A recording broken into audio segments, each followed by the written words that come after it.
to one and all present here. Myself is Dr. Nahalakshmi, Assistant Professor, Department of Chemistry, Arabadevedi Institute of Technology, Chennai. I am going to present a paper on the topic plant-mediated synthesis and antibacterial activity of hydroxyapatite from cuttlefish bone for bone-related applications. The main objective of this study is to synthesize the precursor material from cell sources, preparation of plant extract from three different plants, synthesis of hydroxyapatite. The synthesized hydroxyapatite was characterized by the various techniques and applications of hydroxyapatite. So what is hydroxyapatite? Hydroxyapatite is a well-known biomaterial due to its excellent bioactivity, biocompatibility, osteoconductivity, and which is very similar to that of the inorganic constituent of the bone tissues. It is widely used in various biomedical applications such as fillers for bone defects, scaffold for tissue engineering, and also it is used as a coated material for the bioimplant to improve the biocompatibility. Most of the researchers prefer the hydroxyapatite from the chemical sources.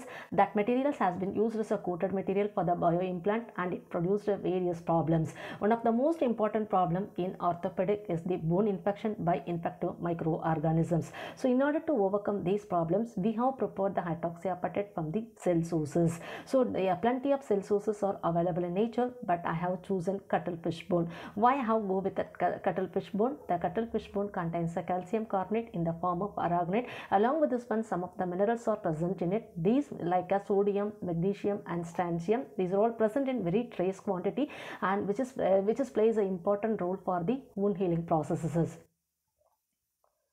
Green synthesis. Why have to go for that green synthesis? So green in order to improve the antibacterial activity of the hydroxyapatite, the plant extract are used as a solvent molecule for the synthesis of hydroxyapatite.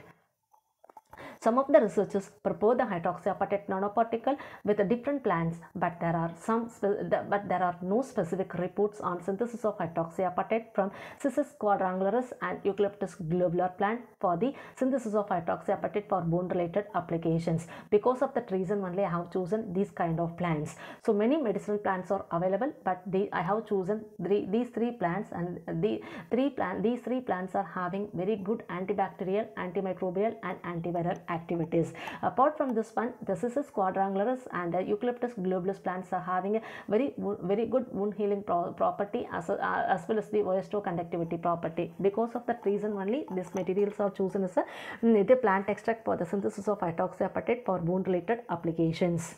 So this is the schematic representation of the synthesis of hydroxyapatite. So the calcium oxide is mainly extracted from the cuttlefish bone. This is used as a starting material for the synthesis of hydroxyapatite by using, and the plant extracts are used as a solvent molecule for the synthesis of hydroxyapatite. Finally, we got the hydroxyapatite. That hydroxyapatite is mainly coated on the implant material by using electrodeposition method.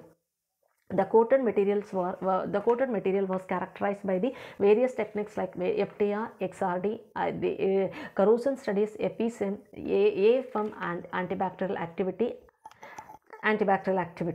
So this is the resultant discussion part. So the FTR spectroscopy is mainly used to determine the functional group present in the synthesized hydroxyapatite. The first one is the A picture is the control one. B, C and D or the hydroxyapatite is prepared from the different plant extract like the Asartica indica and the Cissus quadrangularis, and the fourth one is that is Eucalyptus.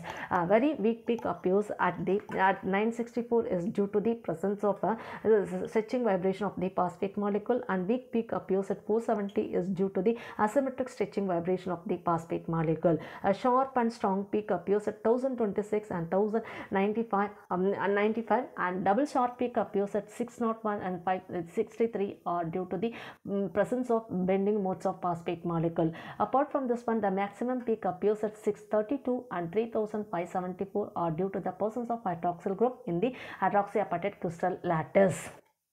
And then the same observation is also noticed in all three peaks, but a slight modification on the location of the peaks were identified in all these three pictures. So one specific case is in the third picture we can observe the peak appears at 1458. This is due to the presence of carbonate molecule in the structure which is present along with the phosphate and hydroxyl group in the hydroxyapatite.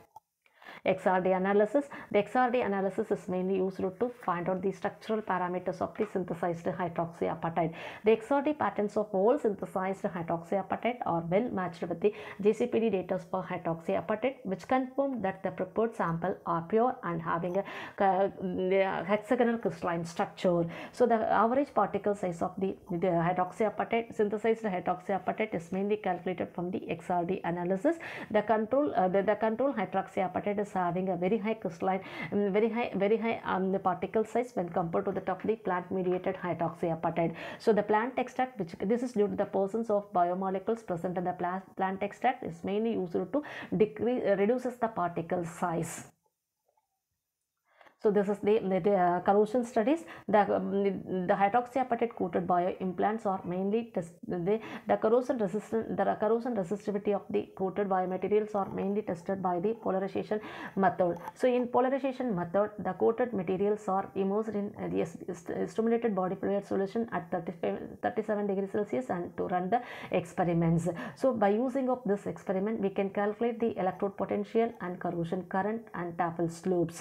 So from this graph, we can observe that the corrosion potential values are moved from negative side to positive side. So which materials are having a more electrode potential value, that materials are having a very good corrosion resistance. So from these diagram, we have to come to the conclusions that D materials are having a very good corrosion resistance than that of the other three materials. This is the surface morphology of the hydroxyapatite prepared from the different plant extract and without plant extract. The first one is a control. This is here the slight agglomeration. We can see the slight agglomeration on the surfaces of the material, and the particles are not evenly distributed on the metal surfaces. But in the case of plant mediated hydroxyapatite, the particles are homogeneously distributed on the surfaces of the material, and in between the particle size, we can observe a small porous part. That porous part is mainly used to increases the cell growth. The EDAX spectrum is used to determine the elemental composition of the coated biomaterials. So in control, we can see a very less quantity of the minerals, but in the case of plant mediated hydroxyapatite coated bioimplants are having a very good quantity of the minerals. That minerals are mainly used to improve the antibacterial activity of the hydroxyapatite coated bioimplant. So this is the AFM images of the coated bioimplants. So this is a first one is a control. In control, we can observe that more number of pits and crust and troughs are there. The troughs are mainly responsible for the corrosion of the material in stimulated body fluid solution. But in the case of plant mediated hydroxyapatite coated bioimplants are having a very few pits because of the presence of the minerals in the coated sample. So these minerals are mainly plays an important role for the for increasing the corrosion resistivity of the implant material, and also it will provide a better life to the implant material for long time application. The antibacterial activity of the coated sample is mainly tested against the two different pathogenic bacteria. One is a gram-negative bacteria and another is a gram-positive bacteria. So the zone of inhibition value is increases with increasing the concentration of the hydroxyapatite, but this value is very high for the gram-negative bacteria, but it's less for the gram-positive bacteria.